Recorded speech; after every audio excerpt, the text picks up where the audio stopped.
Assalamualaikum warahmatullahi wabarakatuh.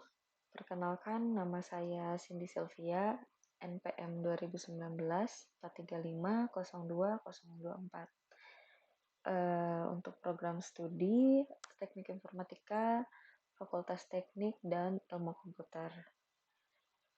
Pada kesempatan hari ini, saya akan menjelaskan terkait penelitian atau tugas akhir saya yang berjudul Implementasi Metode Certainty Factor dan Forward Chaining untuk mendiagnosa gangguan layanan fiber optik pada PT Aplika Nusa Lintas Sarta di wilayah Sumatera Utara.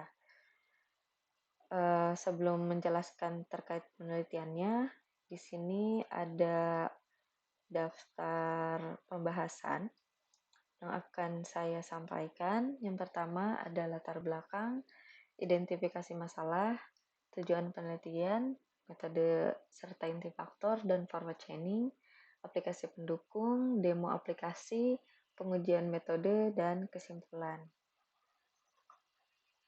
Oke, masuk ke latar belakang.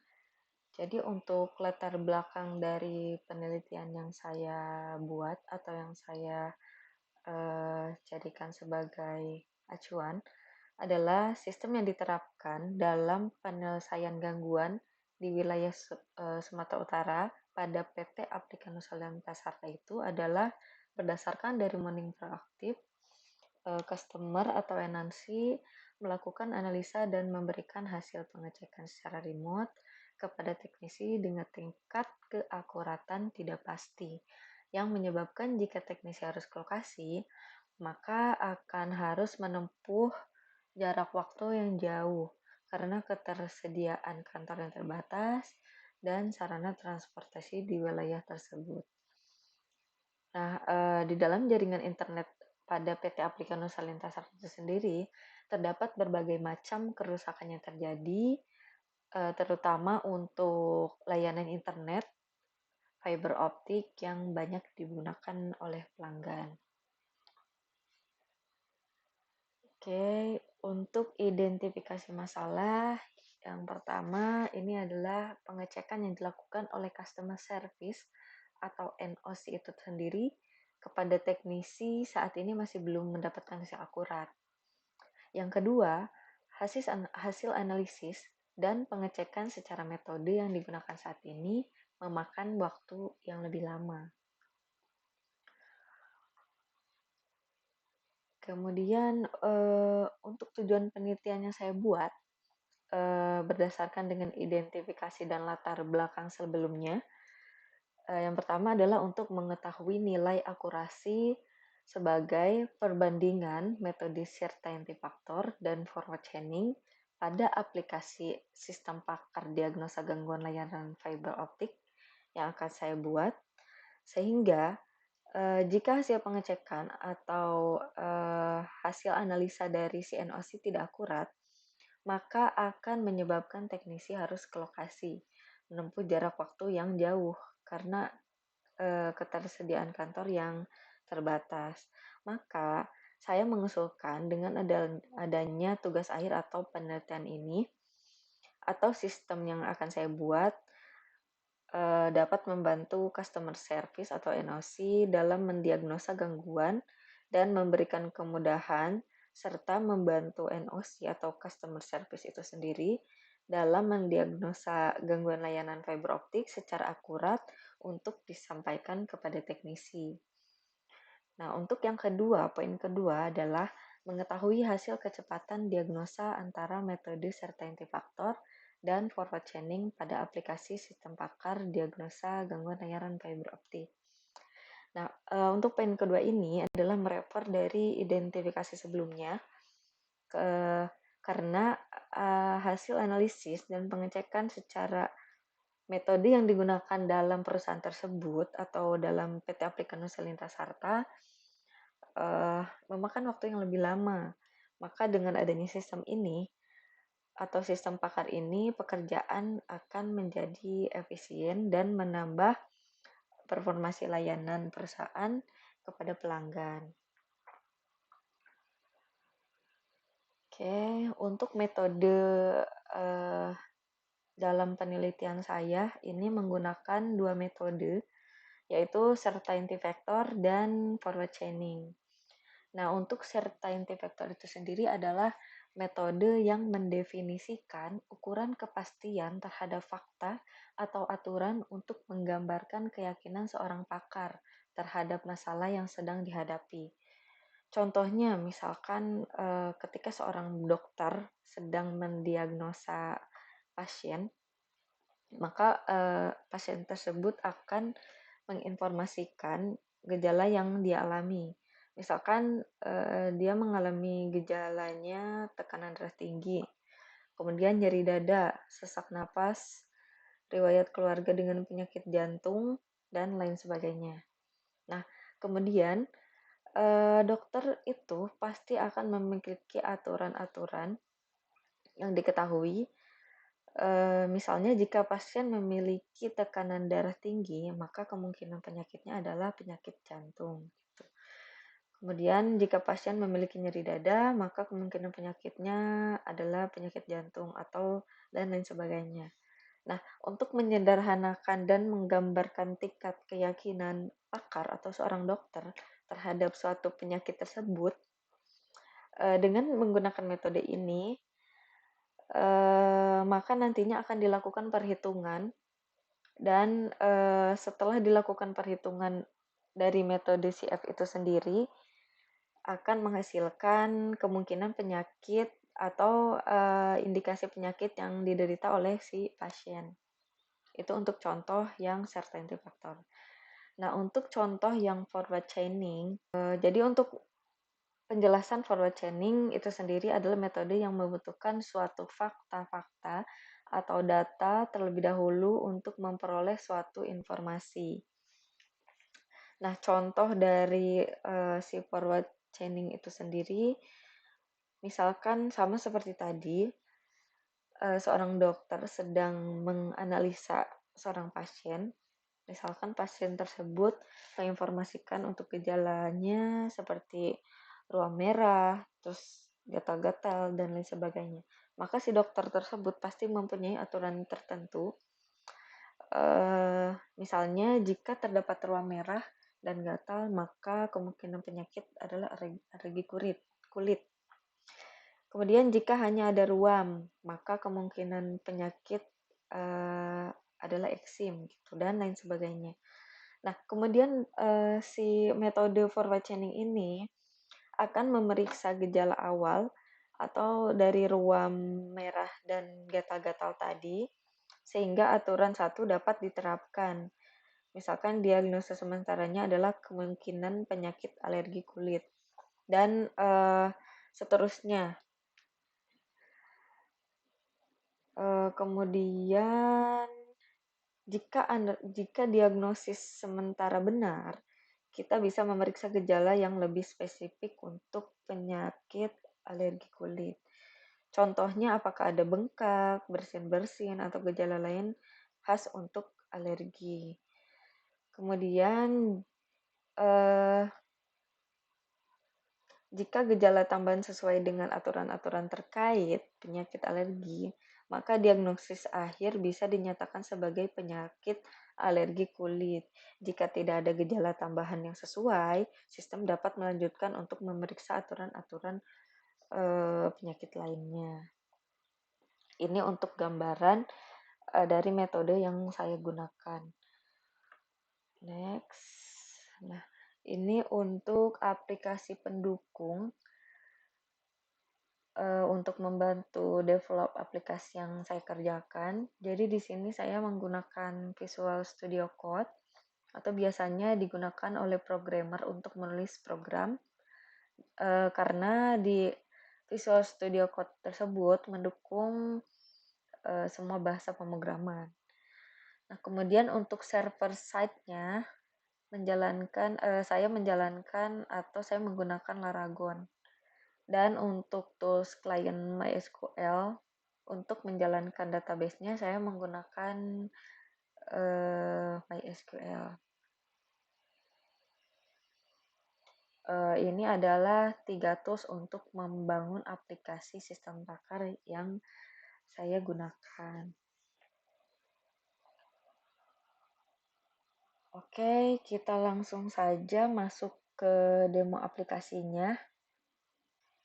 Nah, untuk gambaran terkait aplikasi yang saya buat adalah berbasis web. Bahasa pemrograman yang digunakan adalah PHP.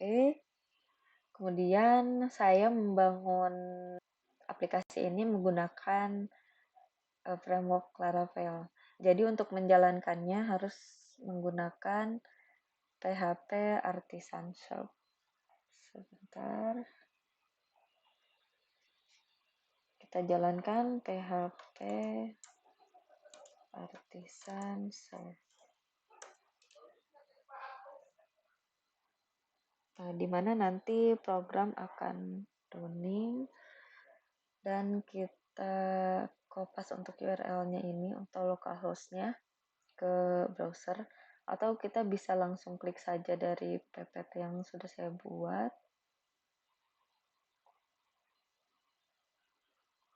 Nah, di sini masuk ke aplikasi sistem paket diagnosa fiber optik dengan awalannya adalah form login. Nah, untuk sistem yang saya buat ini saya memberikan 2 role, ada admin dan ada user.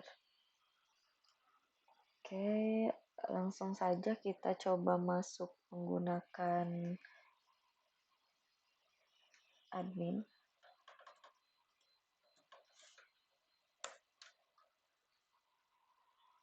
Nah, di sini terlihat untuk status dashboard di sistem saya yang saya buat. Jadi untuk halaman dashboard ini bisa untuk melihat status log aktivitas dari admin dalam melakukan setiap perubahan sistem atau di log activity. Kemudian ada total user yang terdaftar dalam sistem. Kemudian ada total diagnosa gangguan yang sudah ada. Kemudian untuk daftar gangguannya, gangguan fiber optik. Kemudian di sini ada daftar gejala fiber optik yang atau yang terdaftar di sistem ada 70, kemudian untuk daftar gangguannya ada 20 gangguan fiber optik. Kemudian di sini ada statistik hasil diagnosa. Jadi nanti ketika kita sudah selesai melakukan diagnosa, maka akan muncul untuk statistikanya, misalkan hari ini sudah melakukan berapa diagnosa gitu. Oke, untuk penjelasan pertama kita coba masuk ke daftar halaman gejala fiber optik.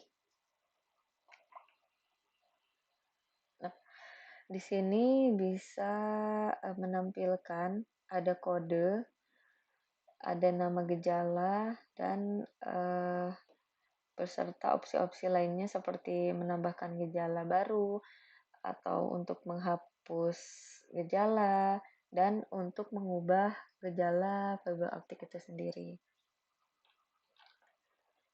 Ini sudah saya sesuaikan dengan rules-nya. Jadi kita coba untuk tambahkan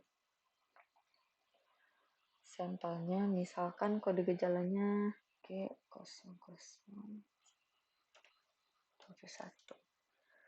Nama gejalanya link down, namun status interkoneksi ke arah akses point normal. Ini coba sebagai sampel apakah berhasil. Jika menambahkan gejala, kita coba simpan. Ya, untuk statusnya berarti data gejalanya sudah berhasil disimpan. Kemudian kita coba edit untuk gejalanya. Sekalkan jadi G072. Nah, sudah berhasil untuk diubah. Misalkan kita coba untuk hapus data gejalanya. Nah, di sini akan memunculkan notifikasi apakah akan menghapus data gejalanya. Coba kita hapus. Oke, berarti data gejalanya sudah berhasil. Kemudian masuk ke daftar gangguan FO. Nah, di sini akan menampilkan kode, nama gangguan, dan penyebab gangguan fiber optiknya. Ini untuk opsinya sama, kita bisa menambahkan, kita bisa menghapus, kita bisa mengedit. Kita langsung saja untuk simulasi, coba menambahkan daftar gangguannya. Misalkan kita tambahkan F21, nama gangguannya ringdown, kemudian penyebabnya mati listrik atau listrik sengaja dimatikan. Misalkan contohnya seperti ini, kita coba simpan. Sistemnya langsung menyimpan data gangguan. Kemudian kita coba edit untuk gangguan yang sudah kita inputkan sebelumnya. Ininya coba kita ganti link up down.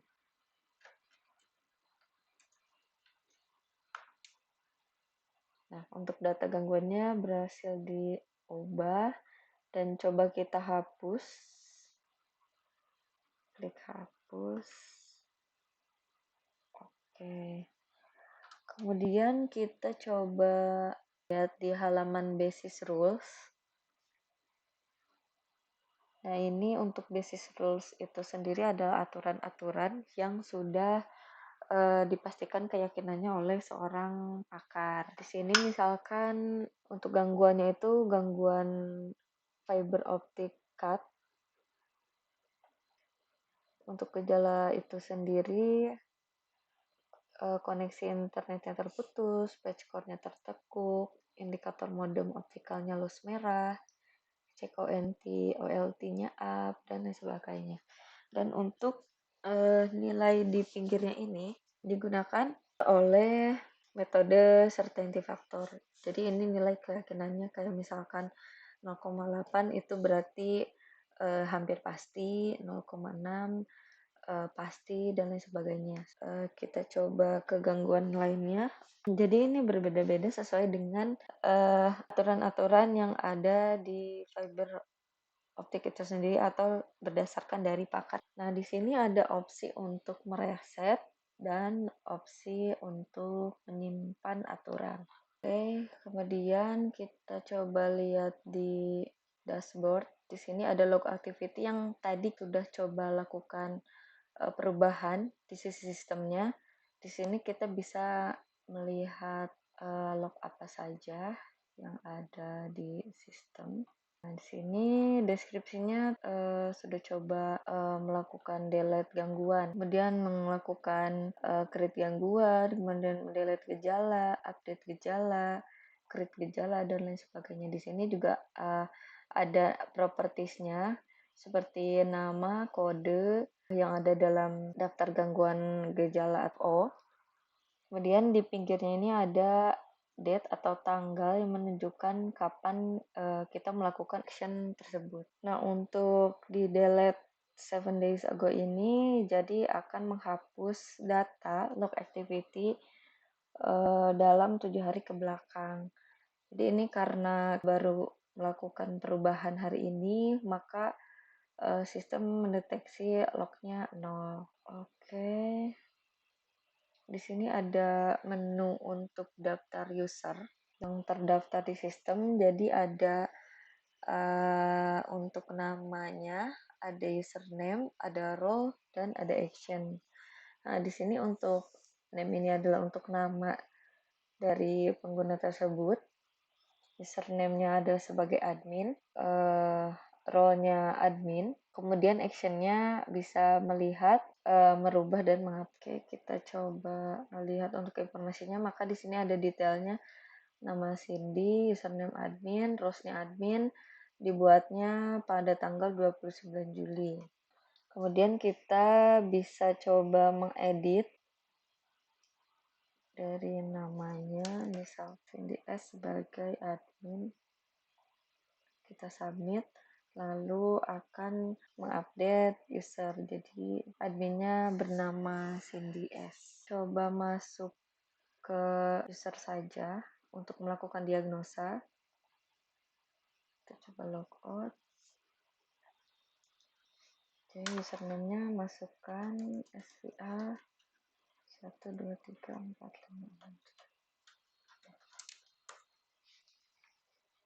Nah, di sini untuk login sebagai pengguna. Jadi untuk tadi itu khusus sebagai admin dan ini untuk pengguna. Menu-menu yang ada di Sylvia ini ya, ada diagnosa CF, riwayat diagnosa CF, diagnosa FW, dan riwayat diagnosa FW. Langsung saja kita ke menu diagnosa CF untuk melakukan diagnosa dari certainty factor.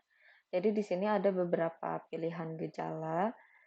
Kemudian di sini ada opsi untuk memilih atau yang nantinya akan menjadi nilai CF itu sendiri yang akan menjadi patokan supaya dilakukan perhitungan, dan dari hasil perhitungan tersebut nanti akan menghasilkan diagnosa dengan hasil akurasi dan kecepatan dari diagnosa ini sendiri. Misalkan koneksi internet terputus, kita isi hampir pasti. Kemudian patch core tertekuk, kita coba isi mungkin, sangat mungkin. Kemudian indikator modem optical loss merah kita coba isikan pasti. Kemudian cek OLT, ONT kita coba isi mungkin. Kemudian kita cari lagi untuk gejalanya, misalkan MAC address ke arah modem F1-nya down.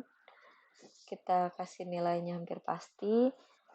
Kemudian coba cari lagi untuk gejalanya, cek ART, tidak terdeteksi.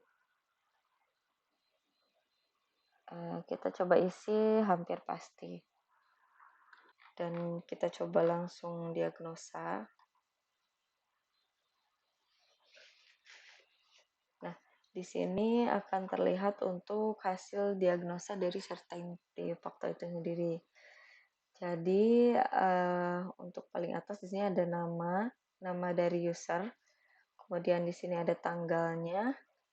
Kemudian di sini ada waktu eksekusi ketika melakukan diagnosa. Kemudian di sini ada gejala dari fiber optik yang sudah kita inputkan sebelumnya. Di pinggirnya di sini ada tingkat keyakinan, ada hampir pasti, sangat mungkin, pasti, mungkin, hampir pasti, dan sebagainya. Kemudian di pinggirnya ada save user atau yang kita sudah inputkan. Maka dari nilai hampir pasti ini dikonversi ke angka menjadi 0,8.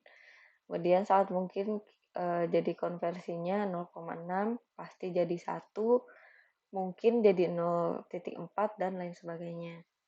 Kemudian setelah kita mendapatkan gejala yang sudah kita inputkan, maka metode ini akan melakukan perhitungan berdasarkan dari gejala yang sudah kita masukkan. Jadi di sini ada gejala koneksi internet terputus, patch core dan lain sebagainya. Itu termasuk ke dalam gangguan dari EVOCAT. Kemudian di sini untuk perhitungannya ada nilai CF atau nilai sistem yang kita inputkan, nanti akan dikalikan dengan nilai expert yang ada di basis aturan. Kemudian ini hasilnya, dan dari perhitungan ini maka didapatkan untuk nilai CF gangguan dari EVOCAT itu sendiri adalah 1. Kemudian di sini ada gejala kedua atau gangguan kedua yang merujuk ke gangguan splitter lintas harta. Jadi untuk gejala ini dia termasuk dalam gangguan splitter lintas harta. Kemudian sama seperti tadi dilakukan perhitungan dasar dengan expert, lalu nanti akan mendapatkan nilai CF-nya. Nah, untuk kesimpulannya, jadi berdasarkan dari gejala yang kita sudah pilih, serta berdasarkan dari role atau basis struktural yang sudah ditetapkan oleh seorang pakar gangguan, maka perhitungan algoritma certainty factor mengambil nilai CF yang paling tinggi, yakni adalah 1 atau 100%, dan merujuk ke gangguan FOCAT. Maka untuk hasil yang sudah kita inputkan sebelumnya, gejala-gejala yang kita inputkan sebelumnya itu merujuk ke indikasi gangguan fiber optik CAT. Kemudian di sini ada opsi untuk diagnosa ulang, untuk mendiagnosa atau kita memilih diagnosa kembali. Dan di sini ada pilihan print untuk cetak hasil diagnosa sebelumnya. Kita coba klik. Nah, di sini kita langsung bisa mendownload untuk hasil reportnya. Kita coba buka reportnya.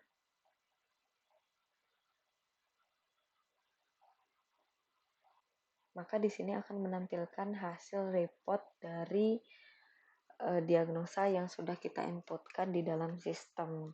Oke.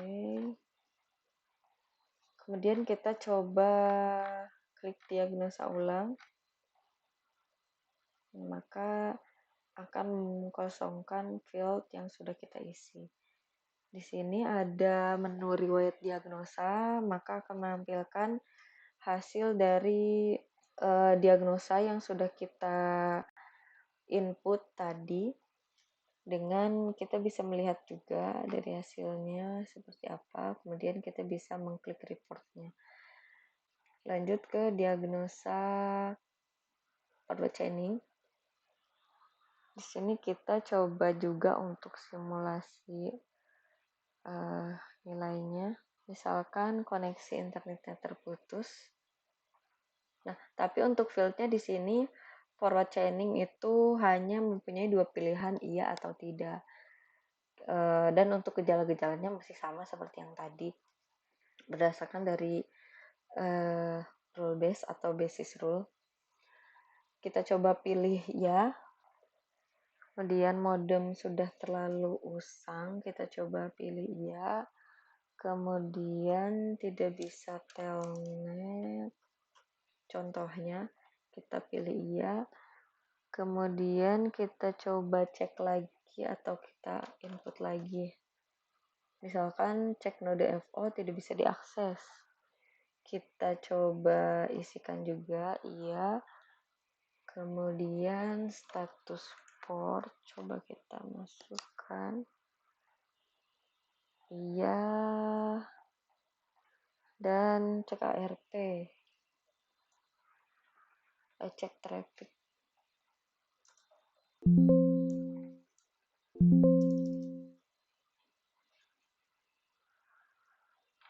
Cek traffic.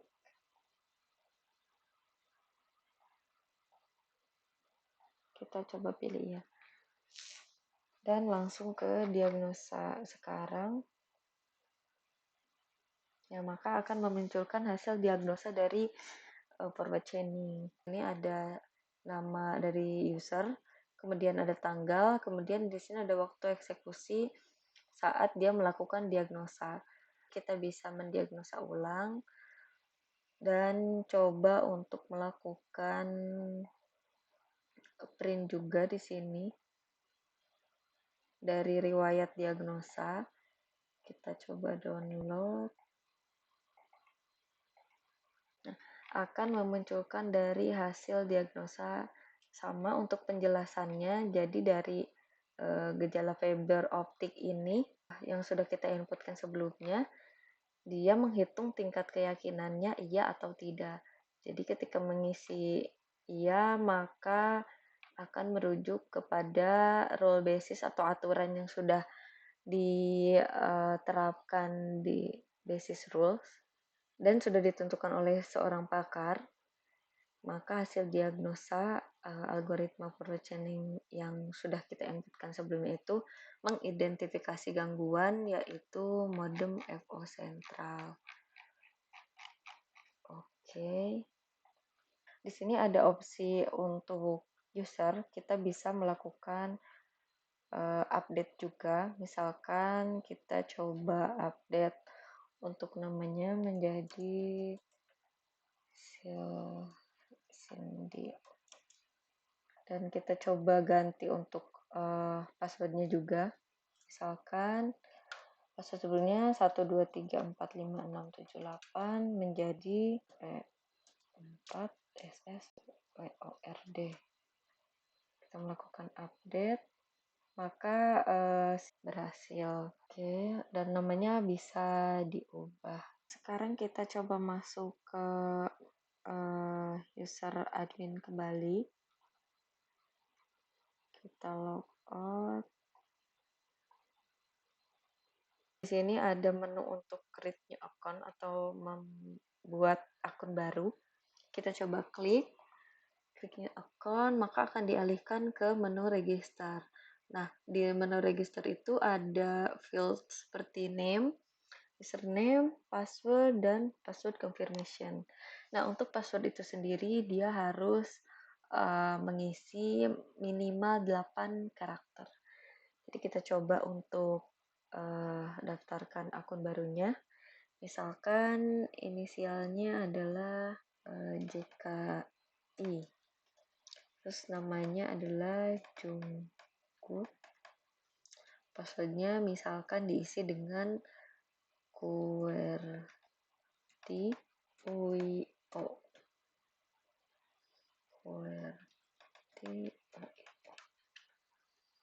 Oke, kita coba klik register. Nah, maka dia akan langsung membuka untuk melakukan diagnosa di sistem pakarnya.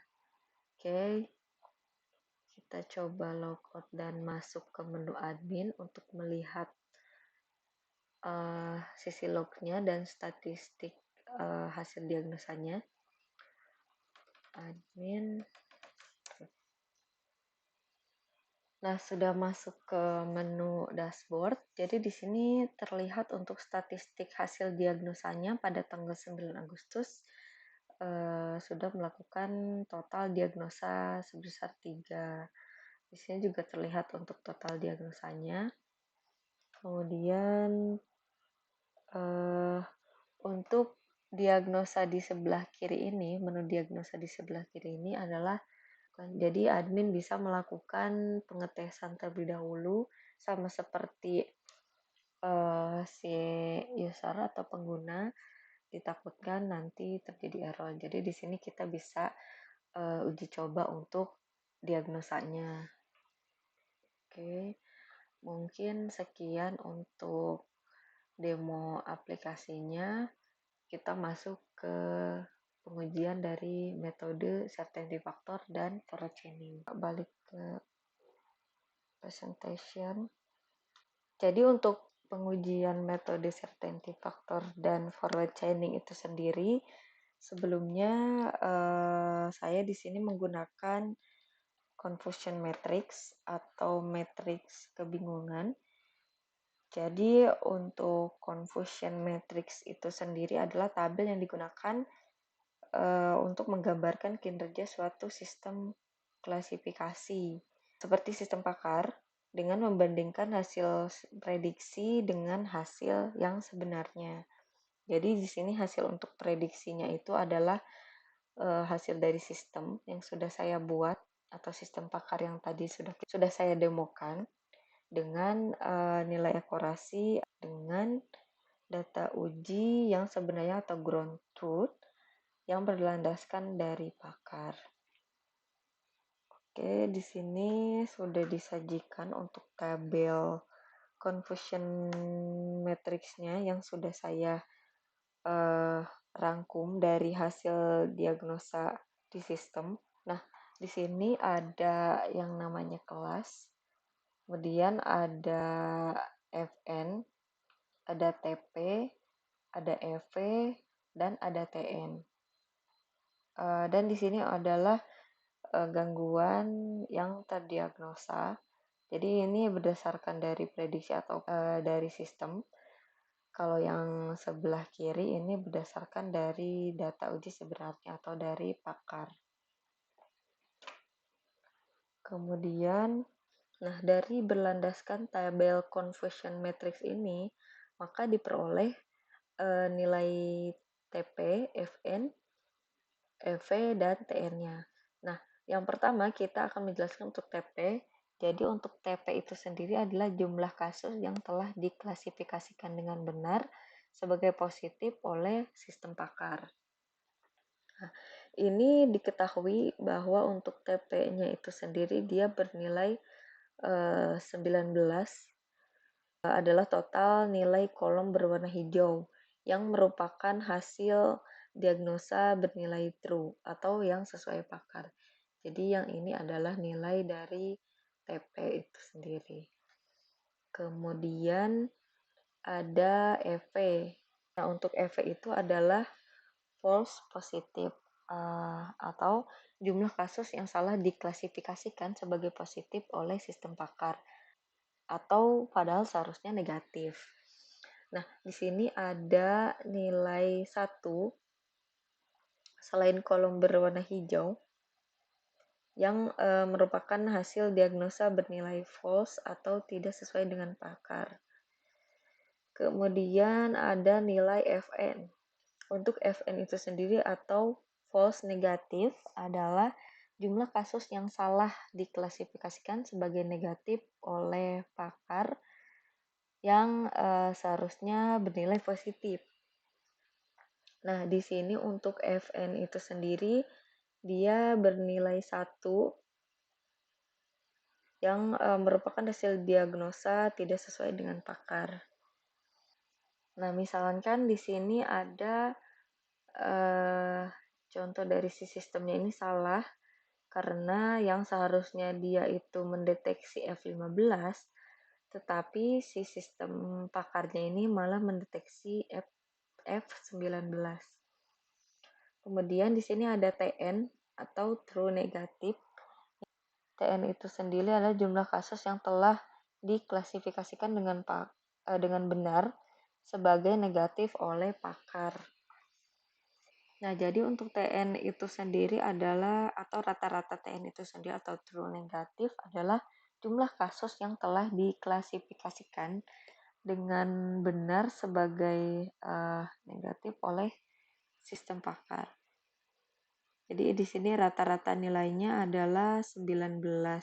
Nah, kemudian setelah kita mengetahui nilai Fn, Tp, Fp, dan Tn itu berapa, maka kita melanjutkan menghitung nilai sensitivity, specificity, akurasi, error rate, dan rata-rata kecepatan eksekusi ketika melakukan diagnosa. Nah, untuk penjelasan dari sensitivity itu sendiri adalah true positive rate atau recall. Jadi sensitivity ini mengukur kemampuan model untuk mengidentifikasi semua contoh positif dengan benar. Nah, ini ada rumus tersendiri untuk mengetahui nilai sensitivity itu dengan cara memasukkan nilai TP-nya berapa, kemudian dibagi dengan TP ditambah Fn, dijumlahkan dikali 100 menghasilkan 95%. Kemudian ada specificity adalah true negative rate atau specificity ini mengukur kemampuan model untuk mengidentifikasi semua contoh negatif dengan benar. Di sini juga ada rumus tersendiri untuk mendapatkan specificity ini. Jadi dia memasukkan nilai TN-nya berapa, kemudian dibagi dengan TN ditambah EV, dikali 100, maka menghasilkan 95%. Kemudian ada akurasi. Untuk akurasi itu sendiri adalah proporsi keseluruhan prediksi yang benar dari seluruh prediksi. Jadi rata-rata untuk nilai akurasinya. Untuk rumusnya itu ada tersendiri dari conversion matrix-nya. Jadi di sini rumusnya itu kita memasukkan nilai TP ditambah TN, kemudian dibagi TP ditambah TN, ditambah EV, ditambah Fn dijumlahkan dibagi menghasilkan hasil 95%. Di sini ada error rate juga, adalah kebalikan dari akurasi, yaitu proporsi kesalahan prediksi dari seluruh prediksi. Ini adalah nilai kesalahan yang sudah didiagnosa oleh si sistem pakar.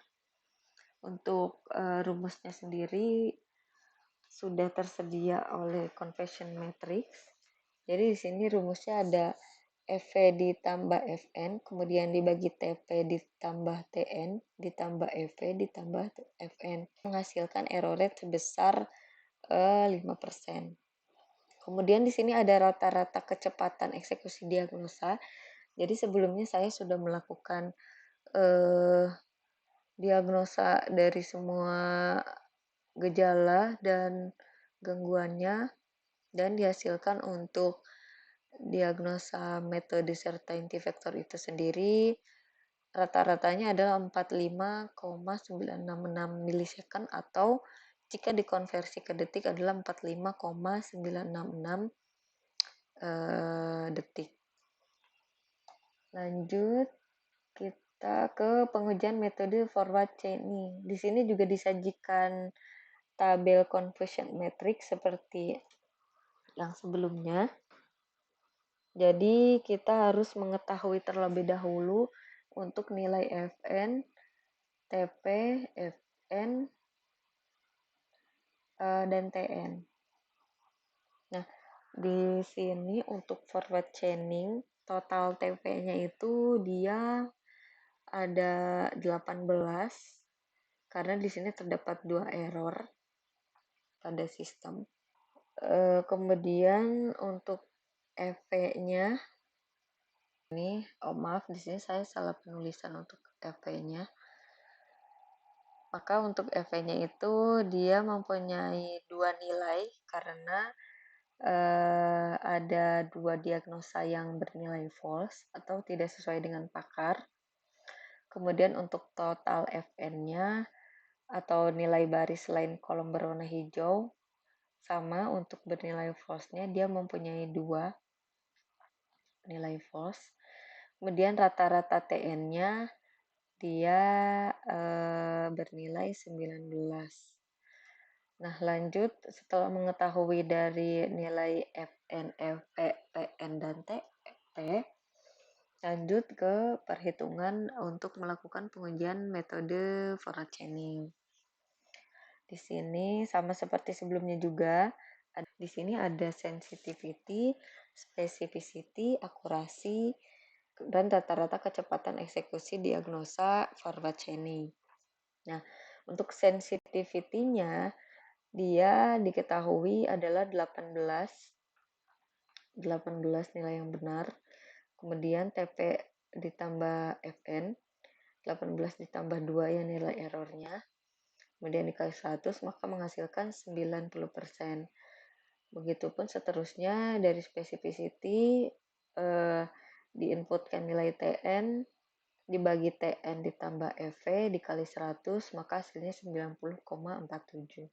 Kemudian untuk mengetahui nilai akurasinya dengan memasukkan Tp ditambah Tn dibagi Tp ditambah Tn ditambah Fv ditambah Fn maka menghasilkan nilai 90,24. Kemudian untuk mengetahui error rate-nya sama kita memasukkan nilai Fv ditambah Fn dibagi Tp ditambah ditambah Tn ditambah Fv ditambah Fn maka akan menghasilkan error rate sebesar 9,75%. Dan yang terakhir ada rata-rata kecepatan eksekusi diagnosa dari forward chaining yang sudah saya lakukan sebelumnya. Jadi untuk rata-ratanya si forward chaining mempunyai rata-rata sebesar 135,5708 milisecond atau 1355,708 per detik.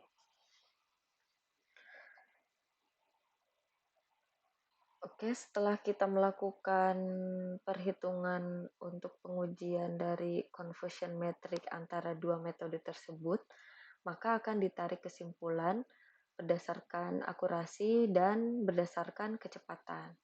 Nah, untuk poin akurasi itu sendiri, jadi dari hasil perhitungan antar metode certainty factor dan forward chaining, tingkat akurasi certainty factor adalah sebesar 95%, lebih baik dari forward chaining yaitu 90%. Dikarenakan dua hasil diagnosa sistem tidak sesuai dengan diagnosa pakar.